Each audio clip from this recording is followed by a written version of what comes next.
5, 4, 3, 2, and 1, and we are live.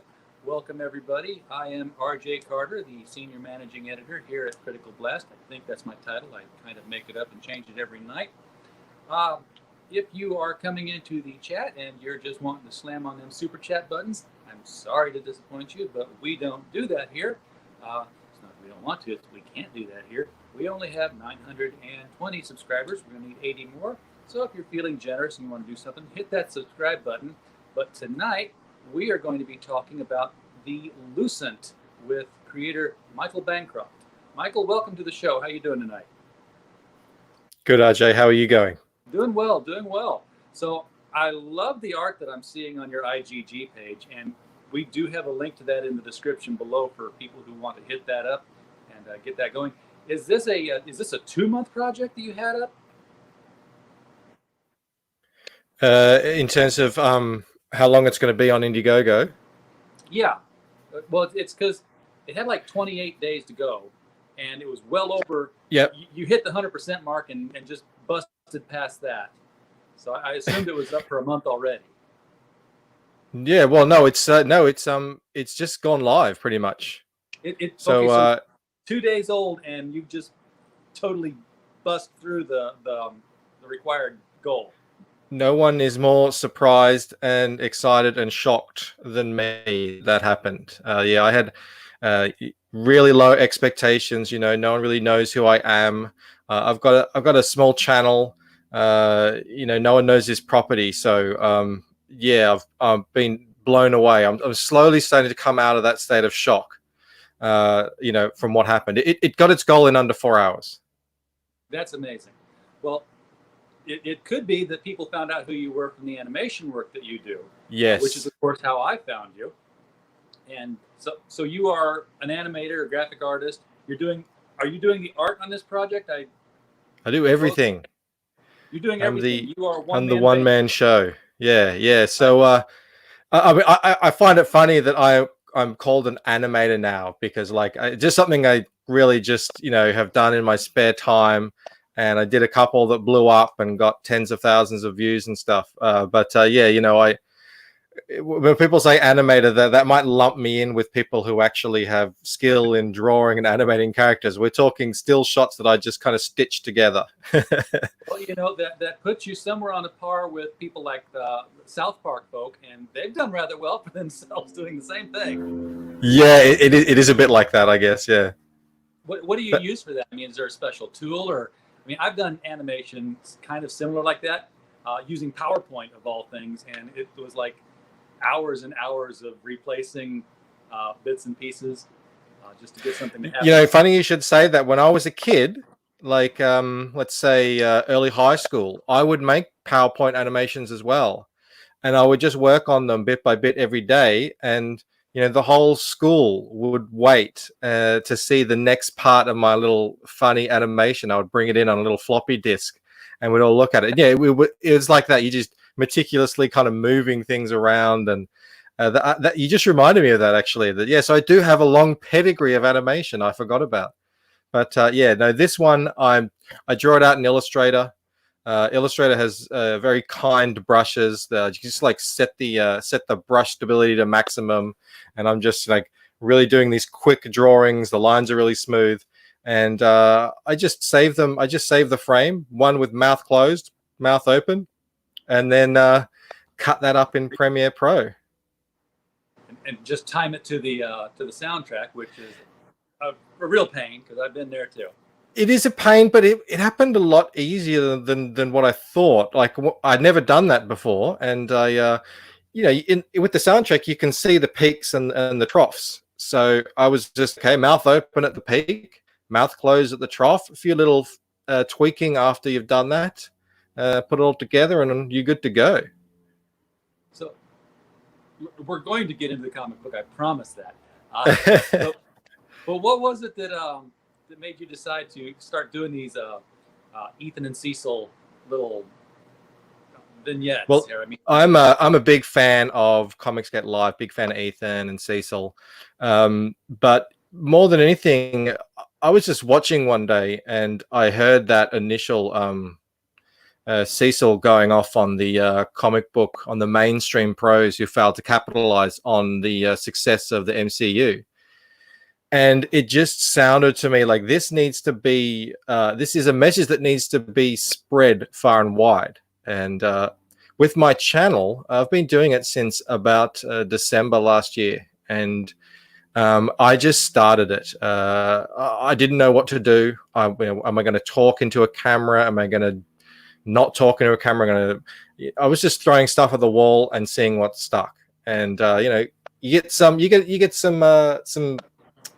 views on one thing and think, oh, that's good. So you do it again, and then you get no views. So it's like I didn't know, what my thing was. So I'm just constantly trying out new things, and I thought, that speech, that would go really well in a kind of Ricky Gervais style cartoon format, because you could pop in like funny drawings to emphasize points and make it funny as well, as well as a good little speech. So yeah, it'll just kind of, all the planets aligned. I whipped it out in under 3 days. I was just doing it, after dinner, and it took off. I couldn't believe it, and it was all just the right timing. I mean, yeah, it was. My local comic shop has been saying the same thing to me. Not as colorfully as Cecil will put things, but in fact, we should invite him on the show. Yep. There he is. Okay, Cecil's on the show. Hey Cecil, how you going? Hello. Sit there and grab some cash, Cecil, and then give it to me. But yeah, this was it was the most successful 10-year marketing campaign for a product for which the company was no longer producing. Yeah, it's it really, when you put it like that, it just blows the mind that, like, even if they didn't sort of rejig what they were doing for all the comics, at least a line of comics, when they saw what the MCU was going to be, and they should have been able to see pretty early on, judging by how popular it was. Just have a line of comics so that anyone can kind of read the continuation, the extended universe sort of thing of what was happening in the movies with with the same characters. Maybe it doesn't have to be the likenesses of the actors, but at least the same characters. It just blows my mind. Tony Stark as Iron Man, a Patriot as Captain America. Yeah, yeah. It's sort of like if somebody were to create a 10-year marketing campaign for VHS tapes now. It's just... Yeah, and the audience for the MCU is so mammoth. It's almost, it's mind blowing. You can't even really conceptualize how big that audience is. It's almost everyone, and yeah. And you only need to capture the tiniest sliver of people who are interested in a sort of an extended universe style, other stories, things like Star Wars did. Star Wars did amazingly with their EU novels, and they could have done the same thing. And they just, not only did they not do the same thing, they went in the opposite direction. And Michael Tierney runs a shop in Little Rock. He's on our bi-weekly Wednesday show right now. We have the LCS guys together talking about the industry, and he says that he's had people come into his shop during these Marvel movies looking for these books and leaving without them because the characters in the book were not the characters in the movie. If you're just a normal guy and you're walking through a a bookstore or whatever, maybe not even in a comic book store, and just say you see the cover of a trade paperback, and you're like, oh, I used to read comics when I was a kid, and that looks really cool. What are you gonna pick up? You're gonna pick up Walking Dead or Game of Thrones adaptation, or something that you're familiar with. You're not going to pick up, even if it says Iron Heart on the front or whatever, you're not going to pick up some weird, changed character. You're not going to pick up, even though you know Thor, you're not going to pick up Jane Foster Thor. You're just a guy walking off the street. You don't know that character. You don't know that history. You know Jane Foster as the kind of love interest from the story that was pushed out of the MCU. So Yeah, it's just weird. Yeah, well, Thor's been kind of a weird character for me anyway. I mean, uh, once they got rid of Don Blake and the secret identity and the whole bang the stick on the ground, I'm like, well, they took the whole Shazam element out of it. He's just Thor all the time now. So Yeah, he's an interesting character history, that one. I was never really into it when I was a kid. And it's funnily enough because comic book people really don't seem to like MCU Thor, but that actual Thor has got me more interested in going back, and I've learned more about comic book Thor now because it wasn't a book that I was interested in as a kid, so I missed out on a lot of that stuff. yeah, well, same here. It wasn't the one I went to. Goldilocks was not my hero.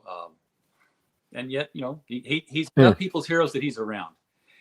Speaking of comic books, tell me about the Lucent, because like I said, the art on that one has really drawn me in, and I'd love to know more about the story and these characters. Yeah, sure. So it's first off, the book itself. It's 76 pages. The final product. You got 56 pages of full color story in there. I've got some additional bonus content in there. It's it's suspense. It's a mystery. You got a little bit of super powered action, a little bit of romance, and it's all in this world where it's the world that we know, but it's nothing is as we know it to be. Think Illuminati style secret societies that stretch back thousands of years. They've been fighting these secret wars with each other for control and influence over civilization, and they do it because what's that? I thought that was the real world. Well, there you go. There, it has been said. I don't know if they have the kinds of superpowers that go on in my book, but yeah, it may be different kind of superpowers. But yeah, this first book is you get it's an ongoing series. So that's the Lucent as the full kind of ongoing series. That's the kind of story. If you're into things like stories like The Matrix, or people have said it reminds them of the Highlander when I describe it to them. And a lot of people have said it sounds like Assassin's Creed, because there's, we're talking ancient storylines. I've got timelines that stretch back 6,000 years, and all of the characters I've kind of woven in real. When I say real, I mean known myths and legends. A lot of these people are real characters from historical myth and that sort of stuff. So people said that reminds them a bit of Assassin's Creed. And yeah, but this first book, this book is about Ella Forsyth. That's the main character. That's the one. She's the one on the front cover. Okay. And she's the. Yeah, sure. Let me bring that up.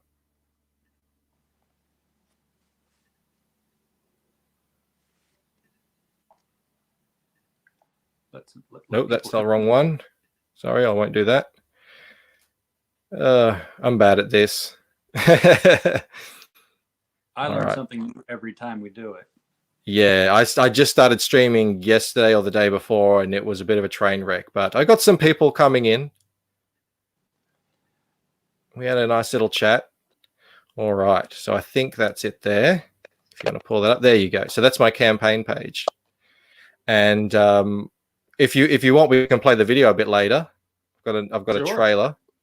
But yeah, so this is her on the front cover, and she's the Alice from Alice in Wonderland. She's Harry Potter in that story. She's Neo in The Matrix. She's the normal person who thinks the world is she thinks it's the way it is. Maybe she has some inklings. She's got a little bit of a toe into some mysterious things, but events are about to transpire. She's going to fall down that rabbit hole. Really, she's going to be thrust through that rabbit hole.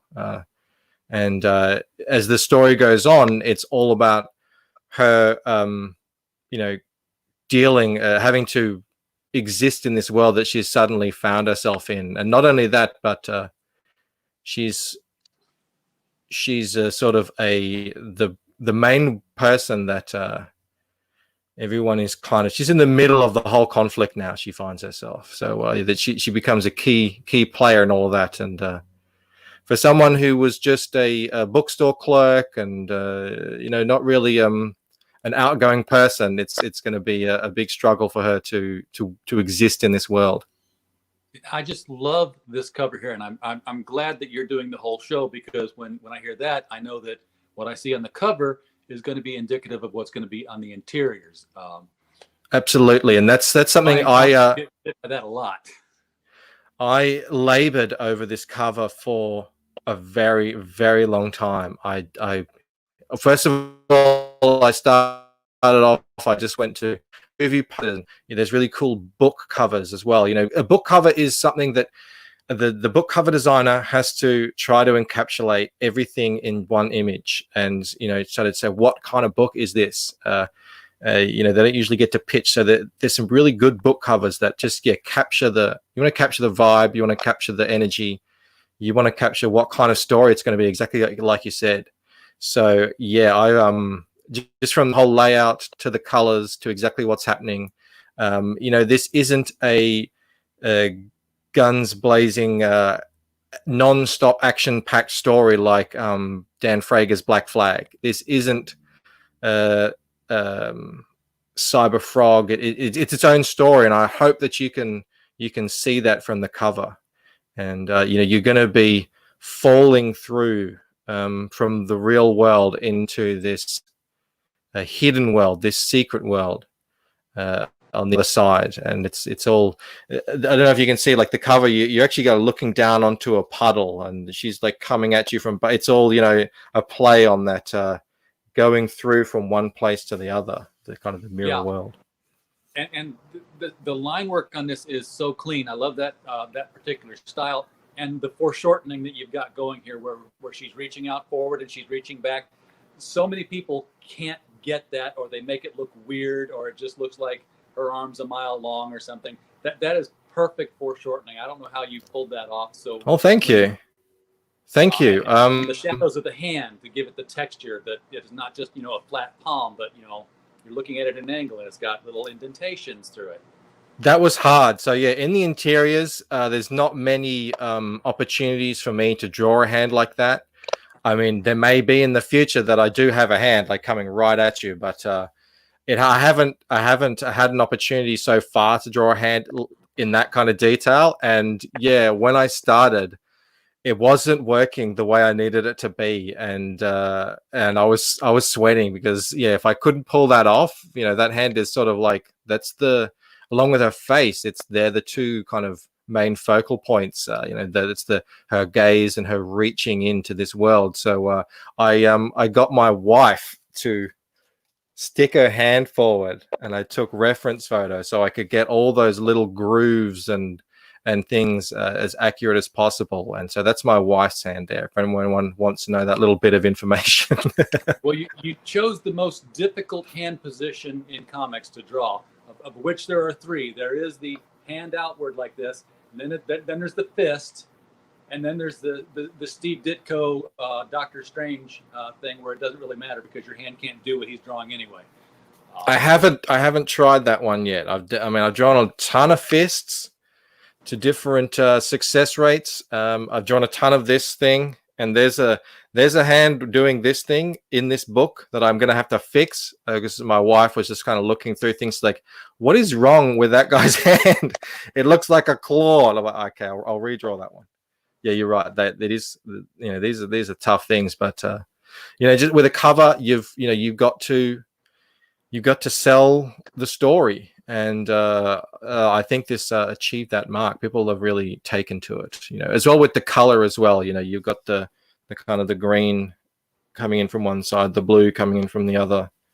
Yeah, and the whole trope of discovering that the world you live in isn't the world you always thought it was, that there's this whole hidden thing happening around you all the time. It's such a successful fantasy foundation. Cassandra Clare did a great job with City of Bone and all her Shadowhunter novels, based on Hmm. that entire thing. That hey, there's vampires and werewolves and warlocks all around us, and we can't see them. Yep, And one person says exactly. the whole world changes. Yeah, Very that's kind of my, popular yeah. thing. That's the tagline I love to go with, like that hiding in plain sight thing. They're right there in front of us, and because they're clever and they've been here a long time, they know how to make it so that we can't see them. But what I was just on Liam Gray's channel. I don't know if you're familiar with him and Xenotype, but he has a similar thing going on in his story. And I was chatting with him to say, yeah, these stories, you're right, they just resonate. That there's so much stuff there that it just really fires up the imagination in all of us, I think. So I think that's why these stories continue to be so popular, and as well, they can give a story a lot of impact. So, for my story, one of the reasons why I went with this kind of style of art, why I wanted it to be this kind of detailed and sort of as real as possible, is I want it to make when the action happens. So I want it to have a big impact. So it's real. What would happen if someone just all of a sudden out of the blue did something that shouldn't be possible, or maybe hit someone with a strength that shouldn't be possible. There has to be real consequences. It would be a real event.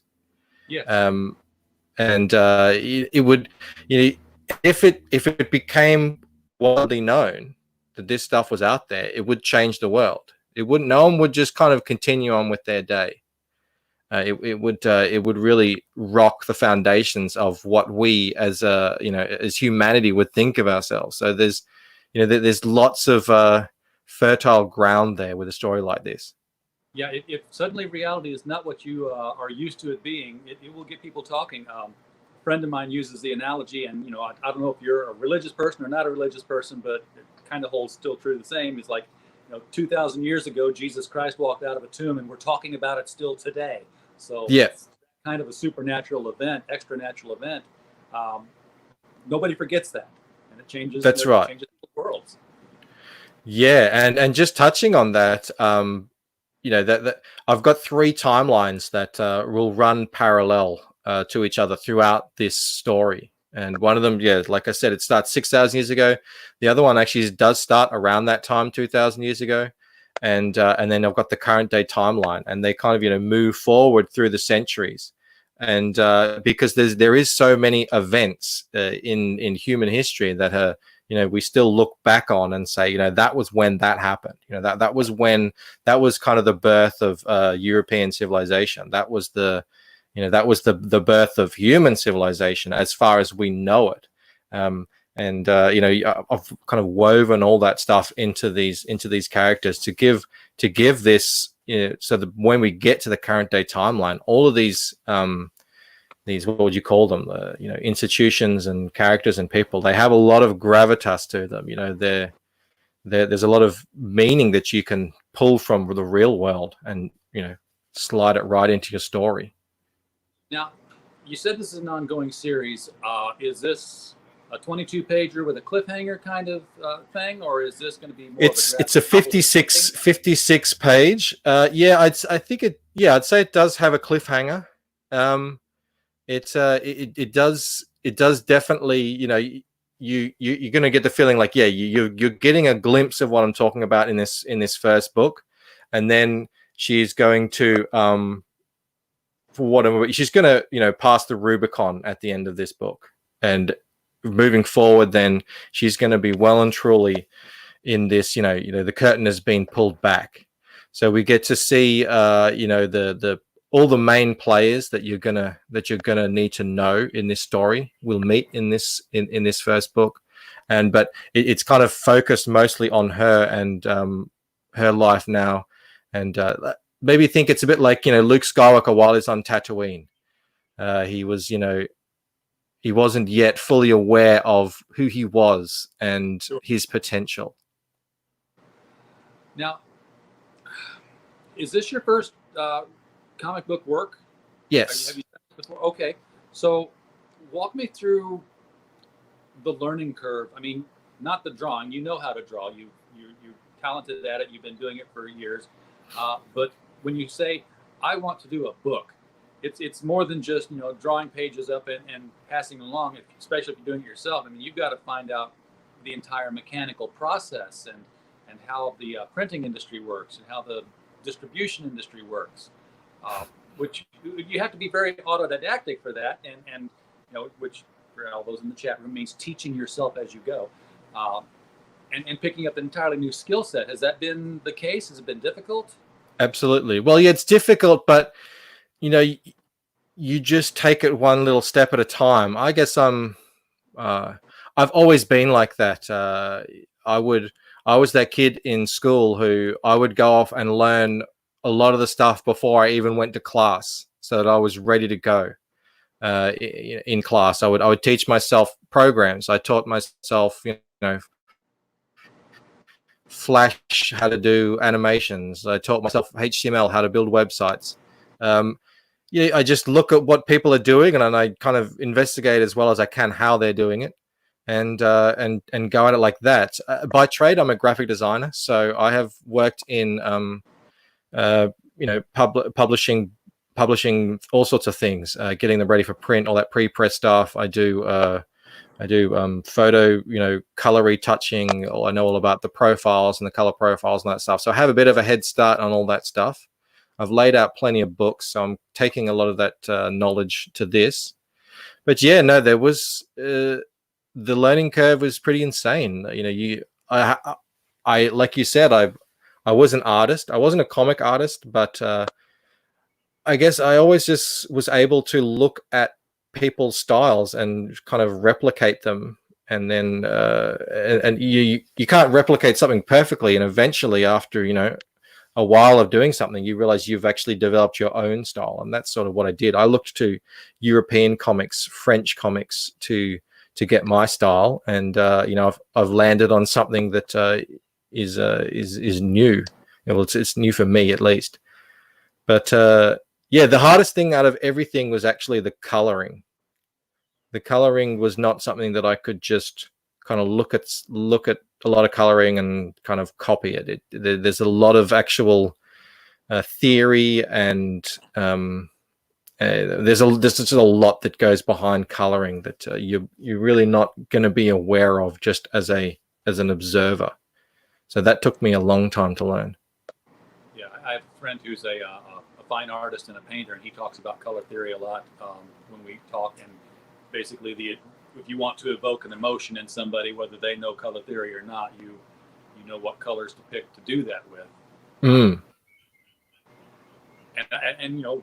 I don't know if foggy green is supposed to be mysterious, but it's definitely got that kind of an evocation out of me, where I'm thinking that this looks like it's going to be a very gloomy, mysterious, dangerous kind of world, and I want to go into that, but carefully.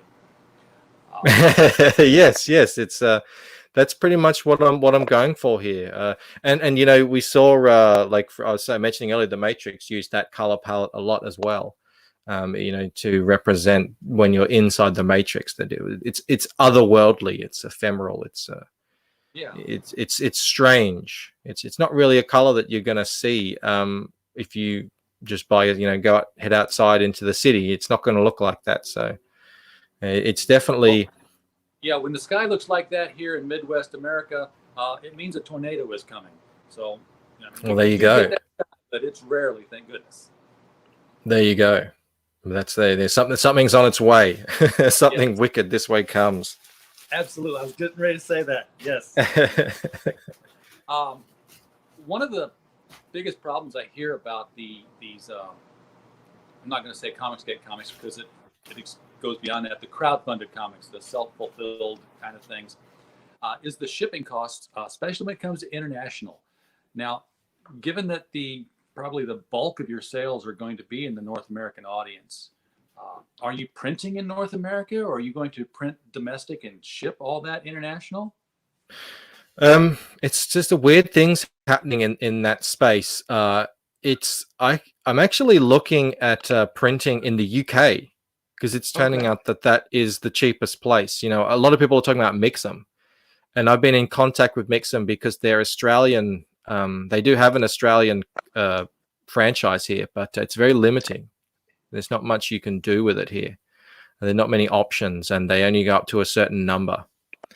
So they said, you know, you can print with our UK office, and we'll just ship it over to you. And I was like, well, that sounds expensive. And I checked it out. It's actually cheaper than getting them printed here in Australia. And I've suggested to people before to as something to explore, because I don't print. I don't do comic books. I talk to people who do comic books, and then I do novel books and you know, just prose. But I've suggested, why don't you print all the covers local to where you are, sign them all, and then print domestically, and then print in this other country, and then just ship the covers to the printer in the other country so they can bind them on there and reduce your international shipping costs. Yeah, definitely something to think about. And I know Mixum have just announced that they will actually be starting fulfillment. I'm not going to jump onto something that a company is just sort of starting as well. I guess I'm pretty lucky. Like, I'm not going to have thousands and thousands of things just to send out. I wish I did, but we're talking more like hundreds, and that's definitely something that I can do by myself. But you know, it's still early days. I don't want to lock into something that is a bit speculative. I'd rather have something a bit, there's more of an established company behind it. And as well, I'm offering these head sketches and sketch cards and everything, if you can see here on the screen. I'm going to get you so yeah. So it's not as simple as it might seem with me. And, you know, obviously not everyone gets them. Some of them do.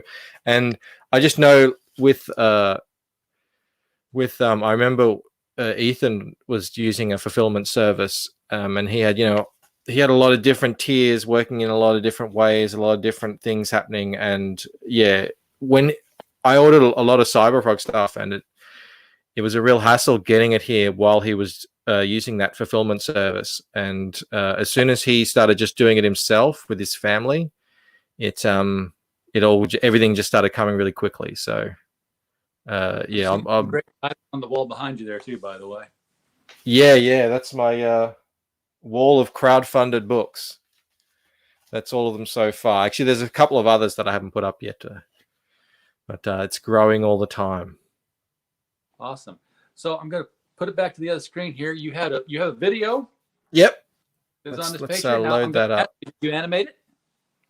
Yeah, it's I did it in After Effects. We're talking about learning curves. Yeah, I had to learn After Effects. Luckily, there's a lot of templates and things you kind of take the basic thing, and then you kind of put your own spin on it. So After Effects and Premiere Pro and all that kind of audio stuff. So I'll just load that up and we'll have a look. All right, let's take a look at it. Tell me if there's no audio.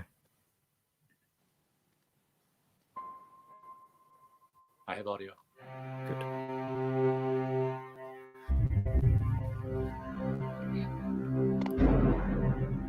When dreams and reality collide, a life is turned upside down.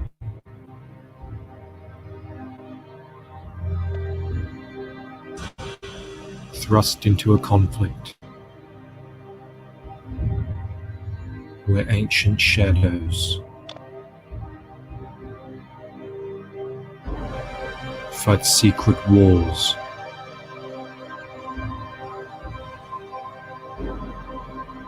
For control of the future. Her allies hide in plain sight, but so do her enemies.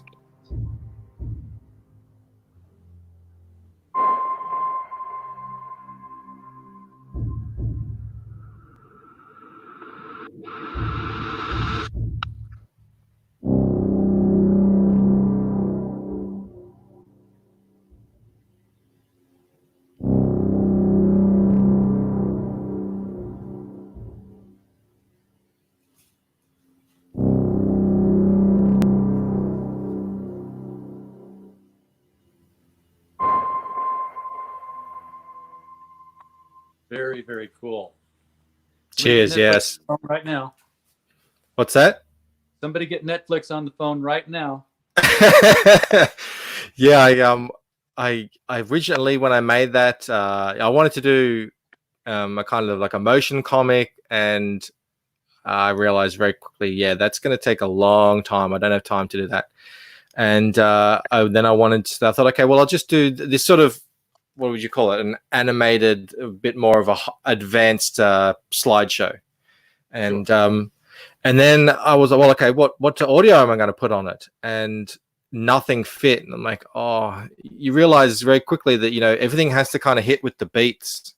It has to feel like it's seamless together. So I was stressing out. And then I found these guys who have cinematic audio pack. And yeah, it's great. You could just take all these sounds, and you just kind of stitch them together however you like.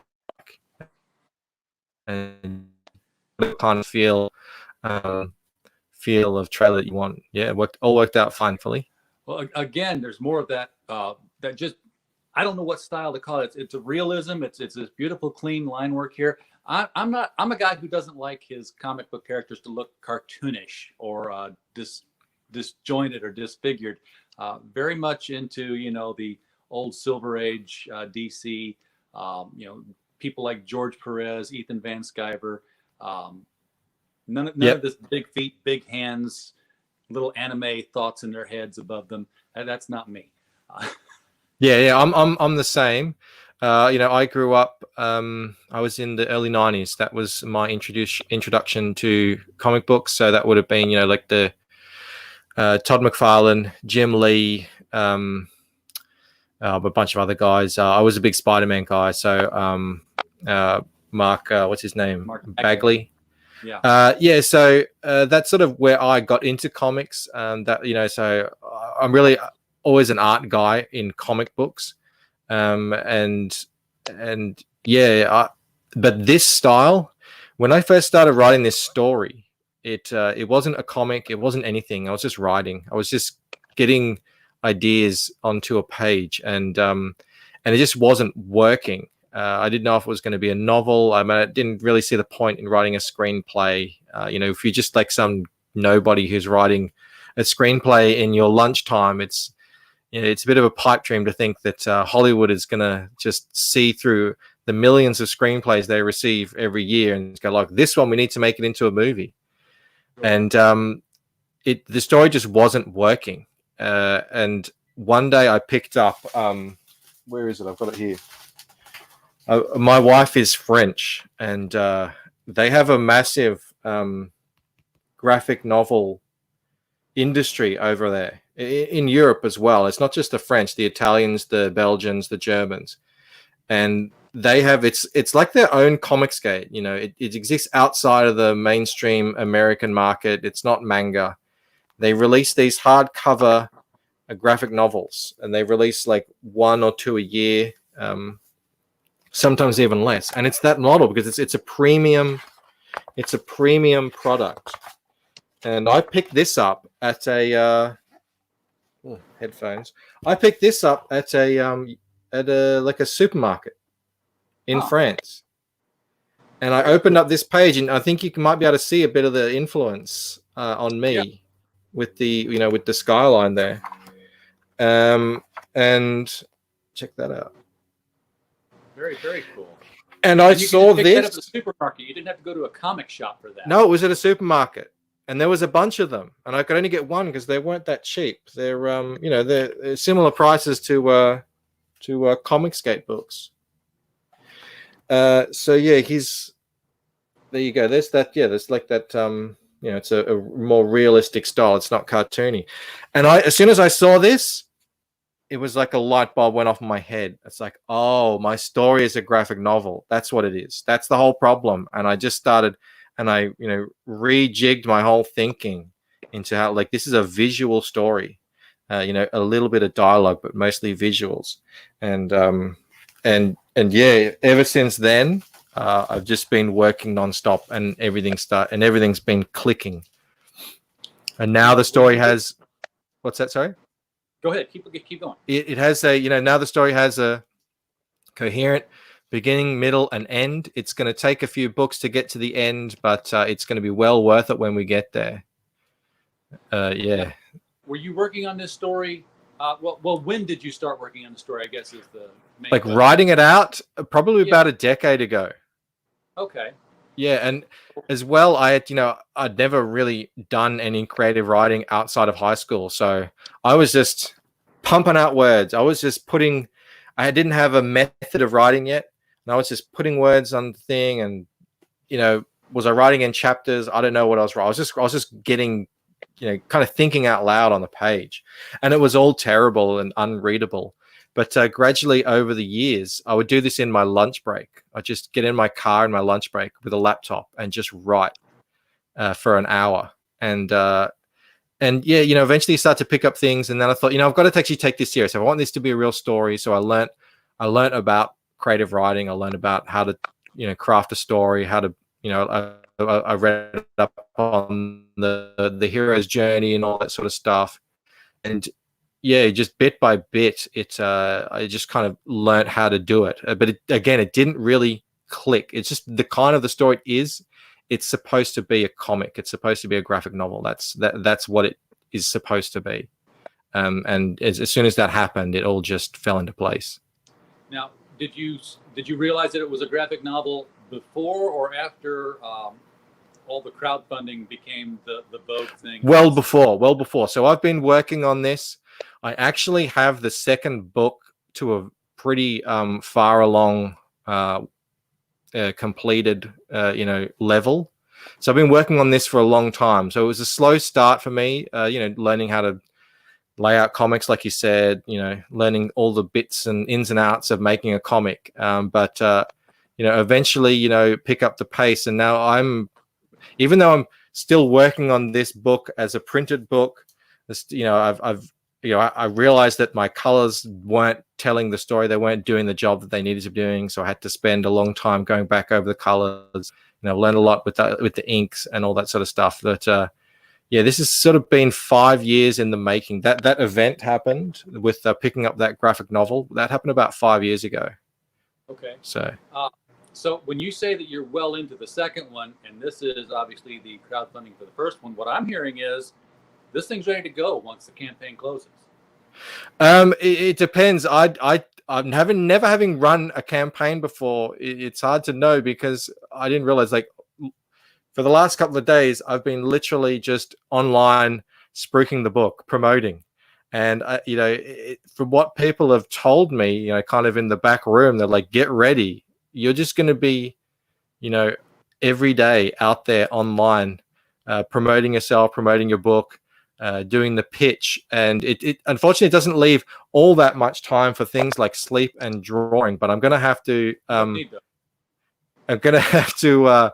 sort of get my bearings over the next week. Kind of, it's like you've gone onto a boat now. I've got to get my sea legs and figure out this new environment that I found myself in.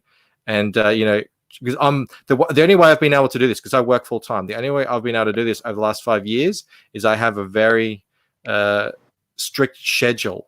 I get up early in the morning, like 5 a.m. and that's my kind of peak creative time. That's when my brain is in a creative mode. That's when I'm most energized to draw. And then, I'll go to work and then I'll come home and I'll be with the family. And then after dinner, put the kids to bed, and then I'll do something a bit more, not so creative. So like lettering or laying out things or working on other promotional things. So yeah, that's sort of been my life for 5 years. And this is all thrown a monkey wrench. All of a sudden now I'm staying up till 3 a.m., getting drunk on streams. It's a very new experience for me, but it's been amazingly worth it. As you can see, the people have really taken to the campaign, which is just blowing me away, and I'm so grateful to everyone for that. Oh yeah, I mean, if you get this campaign up to a 6 figures young lady level, you don't have to worry about that full-time job anymore. You can make this your full-time job. I've had people tell me that before about their dream part-time jobs. I said, when I make more at my part-time job than I do at my full-time job, my part-time job becomes a full-time job. Yeah, I'm not really thinking about that yet. I do love my job. I got a good job. But yeah, who knows in the future? Like I remember when Zach started, he never thought he would be a full-time comic publisher. He was just, I've got my job and I'm just going to make a couple of books on the side. And yeah, you just never know where this is going to take you. This is what's happened now in the last couple of days is completely unexpected. I was sort of saying to my wife beforehand, if we can get to 100 backers by the end of this, by the time this campaign closes out, then at least I won't be a laughing stock. So to get that in the first day, yeah, it's a shock to say the least. Yeah, and that's I'm trying to look at my screen and my phone, and it's small on both. Darn it! It looks like it's at over $5,400 right now. Yep, 116 backers.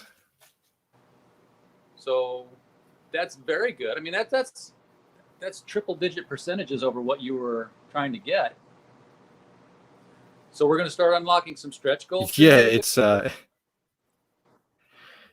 I was chatting again to the wife about what I'm going to do with them because it's all kind of a blur now. What's the point of a stretch goal is to keep people interested in the campaign, keep the eyeballs on it. And at the same time, thankfully I've got a lot of guys sort of on Twitter who I've become friendly with, and they've given me so much advice. So all you guys, if you ever hear this, you know who you are, and thanks for all that. And yeah, they've said this is an exciting period. This is a crazy period. You're all in a daze.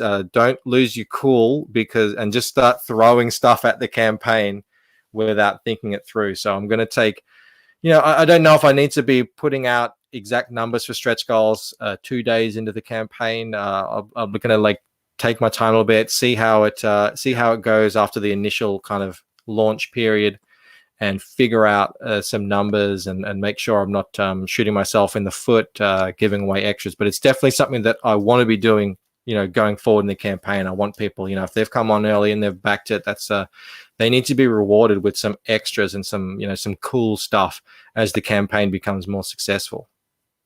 And sometimes it doesn't even have to be something very extravagant. I mean, I've seen stretch goals like, hey, bookmarks, trading cards. The cover will be chromium now. You give it a sort of a looking glass kind of feel to it with that. Yeah. So at the bottom of I'll scroll down at the bottom of the campaign. I've got two kind of. They were really just what's happening here. It's still loading. Sorry, slow internet. I got the Australian internet over here. Things take time. Yeah, so down here, so I've just posted up sort of these were dream stretch goals, I want to because I've got not many people have this, so I have it. This is something unique. I can actually give you a full color preview of 12 pages of the next book. And because there isn't as much action in this first book as there will be in later books, I thought it'd be great to give them a bit of an action scene. That'd be a good idea. Yeah, exactly. I wanted to give them another action book as well, but I'm I don't know how much time I have to create all this stuff. But anyway, I thought no, it'd be great, really good to give them a little bit of a taste of what's coming next. So you've read this, maybe you're not sure. This first book, it is very mysterious. There is still that fog of mystery over what exactly is happening, but hopefully it sparks the imagination. And then this little preview will give them a glimpse into what it's going to look like on the other side. And there's this UV spot on the front cover. The cover was when I was conceptualizing the cover, it was with this UV spot gloss over a matte cover finish in mind. It just the concept demands it. So, but I did that in my mind, and then I didn't realize how expensive that would be. And if you're not, if you don't get a high enough number of people backing, it can get really expensive. It can double the print cost. So you need to get to a point where you're printing enough copies that it actually does come down almost to parity if you print enough copies that you can have a UV spot on the cover. But got to figure all this stuff out, how realistic it is. I could just do a nice, sort of print the same size as the book, a nice color print, and that could be a stretch goal, and that would be really cool. Yeah. So Now that yeah, I'm 12 still. page thing, are you talking, is that like something that would be separate, like an ash can, or would that be an appendix inside the book It itself? would be a separate thing. Yeah. Yeah, it would be like a separate floppy, like just a little 12-page floppy. I don't think it would be an ash can because I don't want to shrink the art down. But I've investigated. It's actually relatively cheap to make something that small. It's like a brochure almost in terms of page length. It's actually a lot cheaper than you would think it is. That's very cool. Mm. So, yeah, you said you got to think about this stuff. I'm going to tell you, you don't have much time now. You're in it. I know. It's going to go like that. I've when I say I'm going to think about it, I've got to see sort of, I had a big push in the first day because I was offering those sketch cards to everyone who backed. So that just really, I think, rocketed me up in terms of people. Well, I'm going to back now. I'm not going to wait because I'm going to get that free card. So I'm going to just sort of see over the next week how it progresses, and kind of gauge from there. Okay, what's an appropriate stretch goal? Because I don't want to make a stretch goal and then it just gets blasted through in in pretty much as soon as I put it up. And I also don't want to make a stretch goal that's like too far away and it's not really it's going to be a long time coming. So I want to get figure it all out and say we're going to get to this, and yeah. Well, a lot of things you have to think of in this. It's they don't tell you all this when you just sit down to write a story and make a comic book. There's a lot of moving parts going on here. Yeah, and one of the things that you're already well aware of it, but for people who are wanting to get into this crowdfunding thing and doing their okay, I don't have an airplane. That must be your airplane. We live right underneath a airport. It's lots of fun. I don't even hear them anymore, but obviously other people do. I got that's a big one. Something just zoomed through the room here. No, that's a big one. And this room I'm in, it doesn't have much insulation. So, well, for people who are wanting to do their own comic books, I would definitely recommend they get a copy of Scott McCloud's Understanding Comics and definitely Reinventing Comics. Which gets into the whole business of producing and publishing and how to deal with your costs and your distribution and everything there, rather than just jump into this blind and say I'm going to make comic books. Yeah, and unfortunately a few people have done that and it didn't work out well for them. I've been crunching numbers for months now, just making sure I'm not biting off more than I can chew. I'm not over promising, and if anything, under promise, and then people won't be disappointed. You go with the what was it called, the Montgomery Scott rule from Star Trek? It's always under promise and over deliver. That's right. That's what I've done as well with the timing of the thing. So if I don't know if you click in the perks, it'll say it's going to be delivered in a year. It's not going to be delivered in a year, but at least then everyone won't be disappointed in asking. If I'd set a more a sooner delivery date, then I'd be spending a lot of my if for whatever reason it went over. Unforeseen things have happened. We've just seen over the last 2 months, unforeseen things can happen.